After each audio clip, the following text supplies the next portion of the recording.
Hi viewers, Stoo's Secret Stash here today at the National Holden Museum in Coffs Harbour again, and today we have a small contingent of the Brock Commodore Club or HDT Club visiting the area, so I'm just going to go and have a quick preview of some of the cars that we're privileged to grace our presence today. This vehicle we're looking at today is actually a VL Calais, but this one appears to be rather special. It's got 5-litre badges on it, which suggests that it's certainly not standard. And looking in there, unfortunately the owners aren't here at the moment. They're in the museum, but it's an auto, 5-litre auto. And what a beautiful, beautiful machine, equipped with the moonroof. And of course the Momo wheels, which was a common fitting for those cars in that period. And we have the VH Brock SS, and it certainly does appear to be a Group 3, which of course, as you may know, came in the white and the red coloration. And this one also is an auto, which is interesting.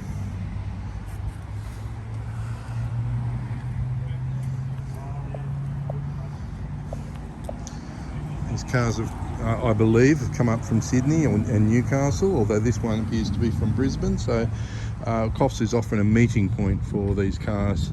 And here we have the VC HDT, and these usually were fitted with the automatic gearbox. I don't know of any of these coming out with manual. Viewers may be able to tell me something similar, and let's see.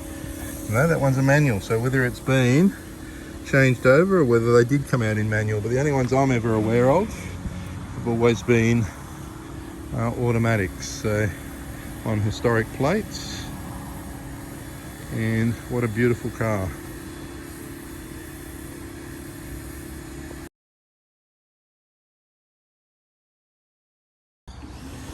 Okay, we've got the Tirana hatchback. Certainly not a Brock Commodore, but as you know, Peter Brock actually raced these in his day. Had a white 05, and it's lovely to see these old machines and the popularity that they have today. You'll just have to excuse someone out with the pressure sprayer at the museum here, and look at that. That's a standard looking car, and what a beautiful shape they were. Very simple, nothing too fancy, and it just worked with the aero wheels, which is what we had here. And I think by that time it was the 304 motor rather than the 308 when it came out with these Commodores. To comply with the racing regulations of the time, they had 304s. We have another VC HDT Commodore. This is in the red coloration. And I don't know if you can see, that one is also a manual, so I'm very wrong when I said that I was only aware of them coming out in auto, so, but I am very, very mistaken, so I apologise. People are probably fuming at me, but I can't be an expert on everything. Lovely lineup of vehicles here at the Coffs Harbour National Holden Museum. And we've got a couple more across the road there we'll also have a look at.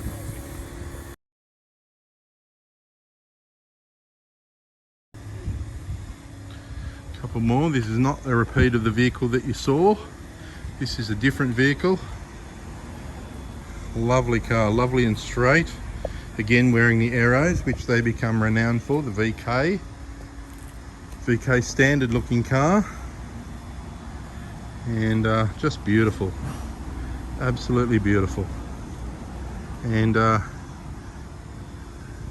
these cars have really come of age, particularly since Peter Brock left us, and rightly so. They were really an Australian identity, and they took that theory of Holden cars being Australian to an extra level. Not only were they badged a Holden, but they are now being championed by who was at the time Holden's main man, Peter Brock. Next to that we have the VL, not to be confused with the Walkinshaw. This car was a VL Group A, but it was not the Walkinshaw. This was the HDT offering, of course, and Walkinshaw went one step further. You see this had the Peter Brock signature on it, and it was known as the SS Group A. And just a beautiful car, wearing the Momo wheels. Okay, not a Brock Commodore, but a C10 Chevy Ute, and I do happen to know the owner of this car. The owner of this car does actually own Brock Commodores, but obviously his car is not on the road, or it's been very wet in Coffs Harbour and he's not able to get it out. And moving on, we have a Senator, so that's a much later HSV, a VE Senator. And what a powerful machine they were. And then next to that is another local car, a friend of mine, beautiful EH Ute that's driven quite regularly, and has been maintained over the years with absolute perfection and enthusiasm. So that, folks, is the display that we have today at the National Holden Museum.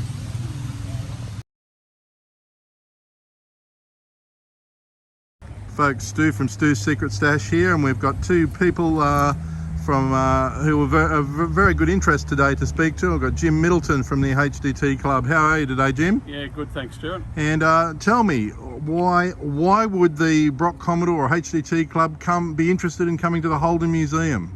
Well, we have an annual run to Geoff's secondary dealership down at Maxville. Yes, yes. So we thought, obviously this time we'll make it a dual purpose visit. So once we were finished this morning at Maxville, we came up, taking the easy drive up here to Coffs Harbour to most of our guys haven't been to the museum before, so that's where they are now inside. Pretty new kind of venture. Yes. Yeah, okay. And what are you driving this weekend, Jim?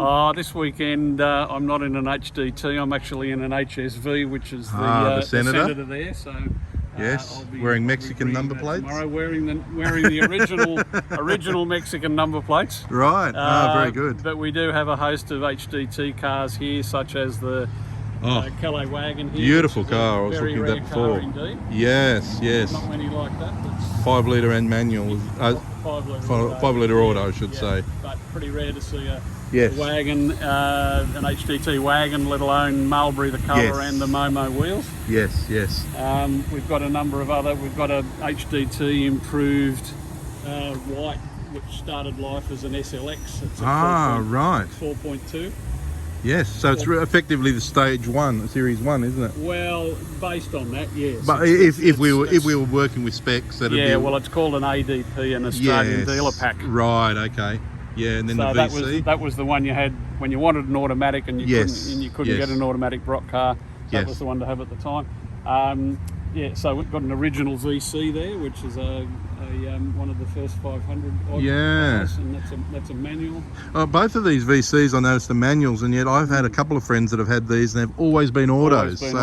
So I was rather impressed to see that. Well, both the cars here today, the red one down there, that's also manual. The red one has done is owned by our president, and he's well used around Australia. It's done 360 odd thousand kilometres. Yes. So that one is definitely driven and not hidden. Great, fantastic. Yes. Awesome. Well, thank you for your time. Thank you. And what do you have HDT car at home at the moment, or not? No, it's 10 years now since I owned nut car number 1, which was a two-tone green prototype. In fact, it was a VB that they actually fitted up with a VC body kit to show the dealers at the time, and the wheels and the engine. But that was that's past history now, out of my hands. That was I owned that car for 22 years, and I sold it 10 years ago. Right, great. Well, thank you, Jim, and we'll stay tuned for the next instalment when you finally decide to pull the trigger again. Absolutely. Thank you. Thank you. Folks, back again, and we have a gentleman in front of us dressed up in a tie. He's not going to a wedding or a funeral or anything like that. It's actually Geoff King, who is well known in the area as being the main Holden dealer, or the only Holden dealer in the area. And thank you to Geoff, who has not only been a very successful businessman in Coffs Harbour, but is the man behind the National Holden Museum. How are you going, Geoff? Going excellent, and great. What a great opportunity to learn so much about the brand as having Jim Middleton here to educate a Holden dealer of nearly 35 years. I've learned a lot today. It's like a sermon on the mount almost, isn't it? Most definitely. So Geoff, tell me why a Holden Museum in Coffs Harbour? And kind of say, before you answer that, I was actually at the Echuca National Holden Museum when the trade name was sold, but I wasn't aware that it was coming to Coffs Harbour, so I drove back blindly to Coffs Harbour, and lo and behold, got the shock of my life to learn that it was coming back home to Coffs Harbour. So why would you do it here? Look, the timing with the bunker as the National Cartoon Gallery, which it still is. I'll just move over there so you can see it. Just a very opportune time.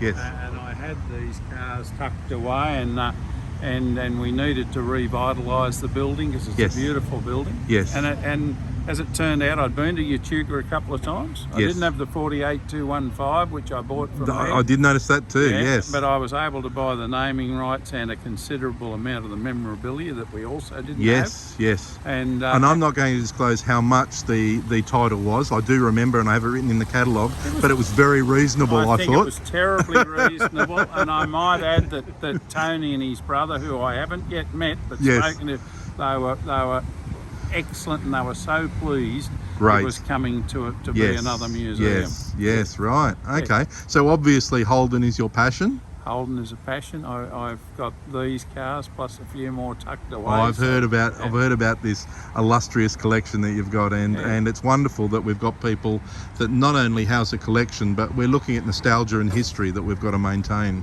Well, it has been and will be great for Coffs Harbour, because it's really this time of the year when the tourists love to come and the comments in the visitors book are the enjoyment that I get out of it. Great. Everyone's very thrilled.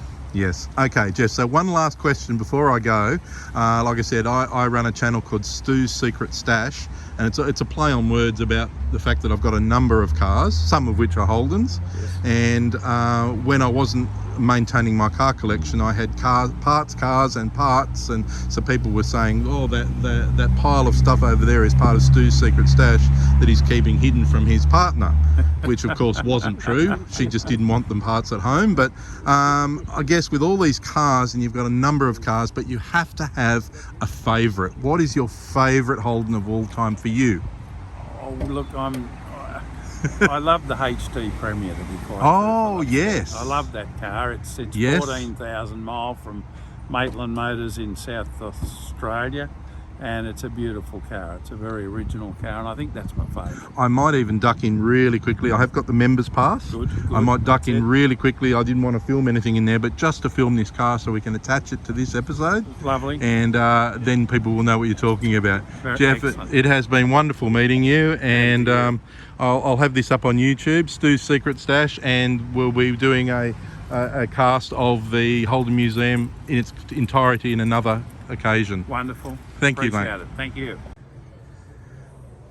Back again, folks, and right in front of you here we have a HD Holden that was recently added to the collection here, owned by Geoff King, who we just spoke with, and this is the car. It was sold by Maitland Motors in South Australia and has travelled a genuine 14,500 miles. Just a beautiful car, original car, beautifully presented, and I guess you could say it's a time warp, and HD with a very recognisable front nose piece here over the HR. And we are going to come back into the Holden Museum at another session, but I just thought I would show you this Geoff King's favourite all-time Holden, and something that he loves and adores. Just before I go, folks, this is a rather relevant car in the Peter Brock history or Peter Brock story. This particular ute, which was, as you can see, 05 in the Targa Tasmania, and 2001 Targa Tasmania Holden ute that was raced by the late Peter Brock. And you'll see there it's running a manual gearbox, and if you look in here we have some photos of this vehicle with Peter himself.